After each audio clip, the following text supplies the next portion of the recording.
Hello दोस्तों, जय हिंद। कैसे हैं आप लोग? आशा करते हैं अच्छे होंगे, मस्त होंगे। आज हम पढ़ेंगे मतीराम जी के बारे में। हिंदी का इतिहास है ये। आचार्य शुक्ल का हिंदी का इतिहास। मतीराम ये रीतिकाल के मुख्य कवियों में हैं, जो रीति चिंतामणि तथा भूषण के भाई हैं। ये रीतिकाल के मुख्य कवियों में हैं, जो चिंतामणि तथा भूषण के भाई हैं। परंपरा से प्रसिद्ध हैं। ये तिकवापुर जिला कानपुर में 1674 के लगभग उत्पन्न हुए थे।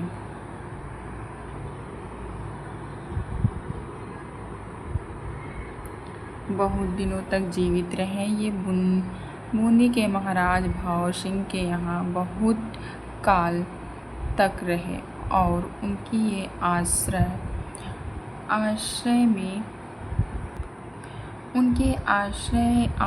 में अपना ललित ललाम नामक अलंकार का ग्रंथ 1716 और 1745 के बीच किसी समय बनाया। इनका छंदसार नामक पिंगल ग्रंथ महाराज शंभूनाथ सोलंकी को समर्पित है। किसको समर्पित है? महाराज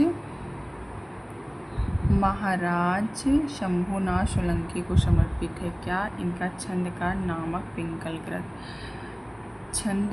छंद सागर नामक पिंगल ग्रंथ किसको समर्पित है? शंभूनाथ सोलंकी जी को समर्पित है। ये किसके दरबार में रहते थे? बूंदी के महाराज भाव सिंह के ये बहुत काल तक रहे और उनके आश्रय में क्या लिखा था इन्होंने? ललित ललाम लिखा था।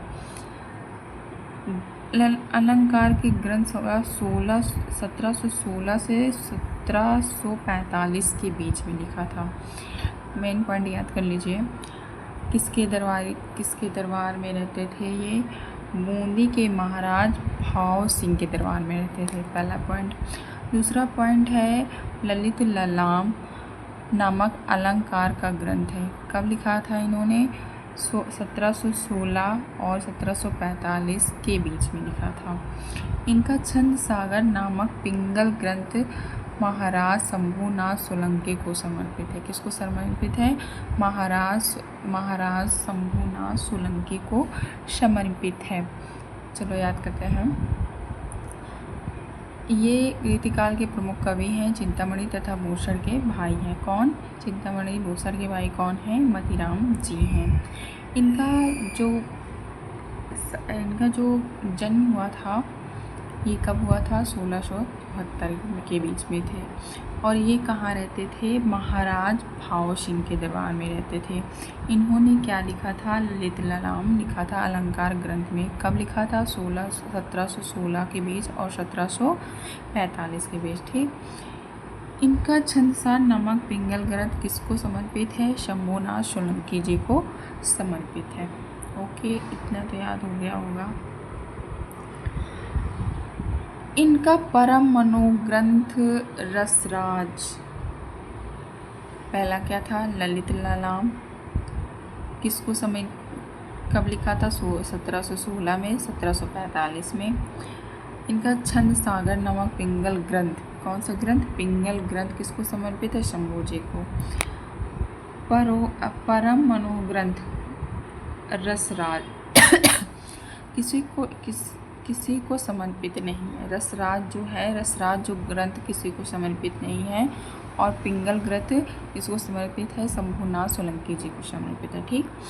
इसके बाद है इनके अतिरिक्त इनके 2 ग्रंथ हैं और साहित्य सार और लक्षण संहार। साहित्य सागर और लक्षण संहार 2 ग्रंथ हैं। कौन कौन से? साहित्य सागर और लक्षण संहार। इनके अतिरिक्त इनके 2 ग्रंथ हैं, साहित्य सागर और लक्षण ग्रंथ। पहला ग्रंथ किसको समर्पित है? नामक पिंगल ग्रंथ किसको समर्पित है? शंभूनाथ सोलंकी जी को। जो दूसरा ग्रंथ है परम मोहन ग्रंथ रसराज, वो किसी को समर्पित नहीं है। अतिरिक्त इनके 2 ग्रंथ हैं, साहित्य सागर और लक्षण संहार। बिहारी सतसई के ढंग पर इन्होंने एक मतीराम सतसई भी बनाई। क्या बनाई? मतीराम सस्सई। किसके ढंग पर? बिहारी जी की भी बनाई। हिंदी पुस्तक की खोज में मिली है। इसके दोहे सरसता में बिहारी के दोहे के समान ही हैं। मतीराम की रचना की सबसे बड़ी विशेषता यह है कि इनकी सरलता अत्यंत स्वाभाविक है। न तो भावों की कृत्रिमता है, न भाषा की भाषा शब्दभंडम्बर से सर्वथा मुक्त है। केवल अनुप्रास के चमत्कार के लिए अशक्त शब्दों की भर्ती कहीं नहीं है। जितने शब्द वाक्य हैं वे सब भाव व्यंजन से ही प्रयुक्त हैं। रीति ग्रंथ वाले कवियों में इस प्रकार की स्वच्छ चलती है और स्वाभाविक भाषा कम कवियों में मिलती है, पर कहीं कहीं वह अनुप्रास के जाल में बेतरह जकड़ी पाई जाती है। सारांश यह है कि मतीराम की सी रसिसंगत और प्रसादपूर्ण भाषा रीति का अनुसरण करने वालों में बहुत ही कम मिलती है। भाषा के ही समान मतीराम के न तो भाव कृतिक हैं और न उनके व्यंजन, व्यवहार और चेष्टाएं भावों को आसमान पर चढ़ाने और दूर की कौड़ी लाने के हेर फेर में नहीं पड़े हैं। नायिका के विरह ताप को लेकर बिहारी के समान मजाक उन्होंने नहीं किया है। नायिका को जो विरह मीन्स क्या होता है? बिछड़ना मीन्स मतलब विरह मतलब एक दूसरे से दूर रहना विरह कहलाता है। इनके भाव व्यंजन व्यवहारों की श्रृंखला सीधी और सरल है। बिहारी के समान चक्करदार नहीं है। वचन वक्रता भी इन्हें बहुत पसंद है। ना थी जिस प्रकार शब्द व चित्र को ये वास्तविक काव्य से पृथक वस्तु मानते थे, उसी प्रकार ख्याल की झूठी बारीकी को भी इनका सच्चा कवि हृदय था। ये यदि समय की प्रथा के अनुसार रीति की बंधी लीकों पर चलने के लिए विवश न होते, अपनी स्वाभाविक प्रेरणा के अनुसार चलने पाते तो और भी स्वाभाविक और सच्ची भावभूति दिखाते, इन्हें कोई संदेह नहीं। भारती जीवन से छाट कर लिए हुए इनके मर्ग स्फूर्ति चित्रों से जो भाव भरे हैं वे समान रूप से सबकी अनुभूति के अंग हैं। रसराज और ललित ललाम मतीराम के ये दो ग्रंथ प्रसिद्ध हैं। रसराज और ललित ललाम इनके दो प्रसिद्ध ग्रंथ थे जो बहुत प्रसिद्ध थे। रसराज और ललित ललाम किसके? मतीराम के क्या थे? ये ग्रंथ थे। क्योंकि रस और अलंकार को शिक्षा में इनका उपयोग बराबर होता चला आया है। वास्तव में अपने विषय के ये अनुपम ग्रंथ हैं।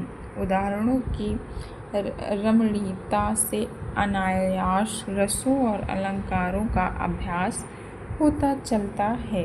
रसराज का तो कहना ही क्या, ललित ललाम में भी अलंकारों के उदाहरण बहुत सरल और स्पष्ट हैं। इसी सरसता और स्पष्टता के कारण ये दोनों ग्रंथ इतने सर्वप्रिय रहे। रीतिकाल के प्रतिनिधि कवियों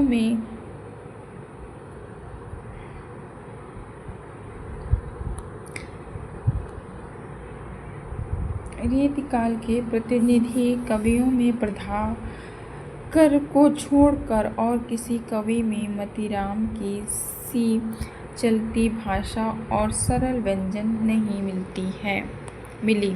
बिहारी की प्रसिद्धि का कारण बहुत कुछ वांगसंध है। दूसरी बात यह है कि उन्होंने दोहे कहे हैं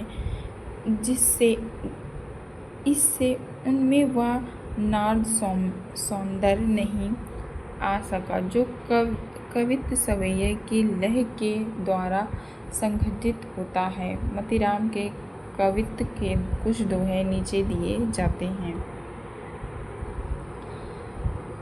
कुंदन को रंग फीको लगे, झलके अति अंग चारु गोसाई। आँखिन में अलसानी, चितौन में मजुबिल आशय। विलासन की सरसाई, को बिन मोल बिकात नहीं। मोतीराम लड़े असु पान मिठाई, ज्यों ज्यों निहारे नैन नैन त्यों त्यों खरे निकारिश निकाय। मतलब इनके जो मोतीराम के जो दोहे हैं, सवैया हैं, उनमें क्या है, लय जैसा कुछ भी नहीं है।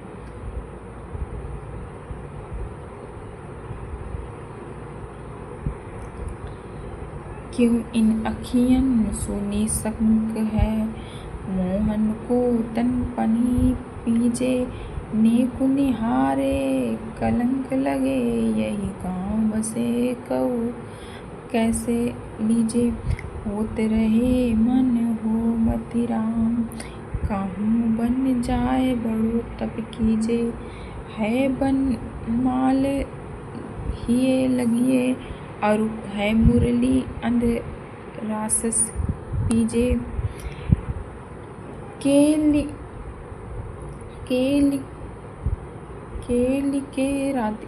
के रति अघारे, नहीं दिन ही में लला पुनि घात लगाई। प्यास लगी को पानी दे जाऊँ, भीतर बैठे के बात सुनाई। जेठी पढ़ाई गई दुलही, हंसी हेरी रहे मोतीराम बुलाई। कान्हा के बोल न नाक न दीन्हे, सुगह की देहि पैर धारि आई। दाऊ आनंद सो आंगन माझ बिराजे, आषाढ़ की साज सुनाई। प्यारी के बूझत और तिन्हा को अचानक राम लियो।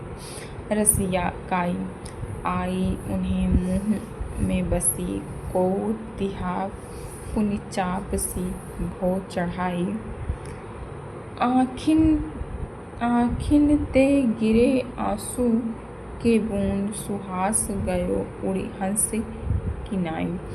सुबन को मेटी दिल्ली देश, दलीबे को चूम। सुबट समूह निसी वाको उमति है, कहे मोतीराम ताही रोकिबे को सागर में। काहू के हिम्मत हिये में उलहती है, शत्रुशाल नंद के प्रताप की लपट सब जरब नगीन बरगीन को दहती है। पति पातशाह की इज्जत उमराव की राखी रेया राव भाव सिंह की रहती है। ये हो गया हमारा मोतीराम जी का पूरा, हमने पढ़ लिया आज। ठीक है, मोतीराम जी को कंप्लीट कर दिया। इनको देखो फिर एक बार देख लेते हैं मोतीराम जी की। मोतीराम जी को आज हम देख लेते हैं सही से। मोतीराम जी के मुख्य कवियों में और चिंतामणि तथा भूषण के भाई परंपरा से प्रसिद्ध हैं। मोतीराम के जो चिंतामणि से प्रसिद्ध है, 1674 के लगभग उत्पादन हुए थे। बहुत दिनों तक जीवित रहे। ये बूंदी के महाराज भाव सिंह के यहाँ बहुत काल तक रहे और उन्हीं के आश्रम में अपना ललित ललाम नामक अलंकार का ग्रंथ 1716 और 1745 के बीच में किसी समय बनाया। इनका छंद सागर नामक पिंगल ग्रंथ महाराज शंभूनाथ सोलंकी को समर्पित है। कौन सा छंद? पिंगल ग्रंथ नामक पिंगल ग्रंथ महाराज शंभूनाथ जी को समर्पित था। इनका ललित ललाम और एक था रसराज। ये दोनों ग्रंथ बहुत प्रसिद्ध थे। तो आपको क्लास कैसी लगी आप कमेंट करके ज़रूर बताइएगा, और अच्छी लगी तो लाइक कीजिए, सब्सक्राइब कीजिए। Thank you so much. Bye bye, take care, good night. और रात के बज गए हैं 11:50। तो अब हम जाते हैं सोने। Bye bye.